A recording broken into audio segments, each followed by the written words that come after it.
Speciality ಕ್ಯಾನ್ಸರಿಗೆ ಮಾತ್ರ ಒಂದು hospital ಬೇಕಂತೇಳಿ ನಮ್ಗೆ ಅನಿಸಿತ್ತು. ಸೊ 15 ವರ್ಷ ಮುಂಚೆ ನಾವು ಡಾಕ್ಟರ್ ಸೇರಿ MIO ಅಂತೇಳಿ ಮಂಗಳೂರಲ್ಲಿ ಪ್ರಾರಂಭ ಮಾಡಿದ್ವಿ. ನಿಮ್ಗೆ ಗೊತ್ತಿದ್ದಾಗೆ ಕ್ಯಾನ್ಸರ್ ಅಂದರೆ ಅದು need A very dedicated care. ಅಂದರೆ ಟ್ರೀಟ್ಮೆಂಟ್ ಮಾಡಿ ಮನೆಗೆ ಕಳಿಸ್ಲಿಕ್ಕೆ ಆಗೋದಿಲ್ಲ. ಪೇಷಂಟ್ ಮತ್ತು ಅವರ ಕೇರ್ ಗಿವರ್ ಅಂತ ಹೇಳ್ತೇವೆ, ಅವರೊಟ್ಟಿಗೆ ನಾವು ಯಾವಾಗಲೂ ಇರಬೇಕು ಟಿಲ್ ಎಂಡ್. ಸೊ ಈ ಉದ್ದೇಶದಿಂದ ನಾವು ಸ್ಪೆಷಾಲಿಟಿ ಕ್ಯಾನ್ಸರ್ ಆಸ್ಪತ್ರೆ ಮಂಗಳೂರಲ್ಲಿ ಸ್ಟಾರ್ಟ್ ಮಾಡಿದೆ.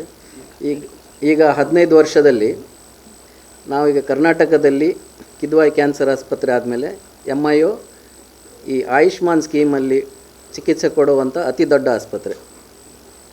ನಮ್ಮಲ್ಲಿ ಎಲ್ಲ ಕಡೆಯಿಂದ ಈ ಆಯುಷ್ಮಾನ್ ಸ್ಕೀಮಿಗಾಗಿಯೇ ಬೇರೆಯವರು ಬರ್ತಾರೆ ತುಂಬ, ಬಟ್ ಆಯುಷ್ಮಾನ್ ಸ್ಕೀಮಿಗಾಗಿಯೇ ನಮ್ಮ ಆಸ್ಪತ್ರೆಗೆ ಒಂದು ಪ್ರಸಿದ್ಧವಾದ ಆಸ್ಪತ್ರೆ ಅದು. ಯಾಕಂದರೆ ನಮ್ಮ ಉದ್ದೇಶ ಆದಷ್ಟು ಕ್ಯಾನ್ಸರ್ ರೋಗಿಗಳಿಗೆ ಗುಣಪಡಿಸುವುದು ಮತ್ತು ಅವರಿಗೆ ಗುಣಪಡಿಸ್ಲಿಕ್ಕೆ ಆಗದಿದ್ದರೆ ಅವರ ಕ್ವಾಲಿಟಿ ಆಫ್ ಲೈಫ್ ಇಂಪ್ರೂವ್ ಮಾಡೋದಂತೇಳಿ ನಮ್ಮ ಉದ್ದೇಶ ಇತ್ತು. ಅದಕ್ಕೆ ನಾವು ಈ ಆಸ್ಪತ್ರೆ ಪ್ರಾರಂಭ ಮಾಡಿದ್ವಿ. ಈಗ ಮಂಗಳೂರಲ್ಲಿ ನಾವು ಮಾಡಿ ನಾನಾ ಪ್ರದೇಶದಿಂದ ಅಲ್ಲಿಗೆ ಕ್ಯಾನ್ಸರ್ ರೋಗಿಗಳು ಚಿಕಿತ್ಸೆಗೆ ಬರ್ತಾರೆ.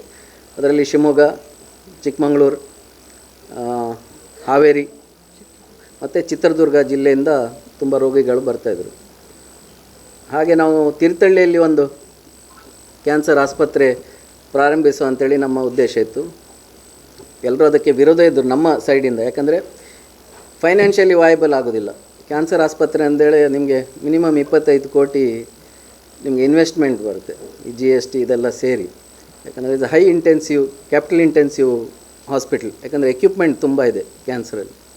ಆದರೂ ನಾವು ಅಲ್ಲಿಯ ರೋಗಿಗಳನ್ನು ನೋಡಿ ಪ್ರತಿ ಸಣ್ಣ ಸಣ್ಣ ಪುಟ್ಟ ತೊಂದರೆಗೆ, ಒಂದು ಜ್ವರ ಬಂದರೆ ಕೂಡ ಕ್ಯಾನ್ಸರ್ ರೋಗಿಗಳು ಯೂಶ್ವಲಿ ಬೇರೆ ಡಾಕ್ಟ್ರ್ ನೋಡೋದಿಲ್ಲ, ನಿಮ್ಗೆ ಎಲ್ಲಿ ಚಿಕಿತ್ಸೆ ಆಗಿ ಅಲ್ಲೇ ಹೋಗಿ ಅಂತ ಹೇಳ್ತಾರೆ.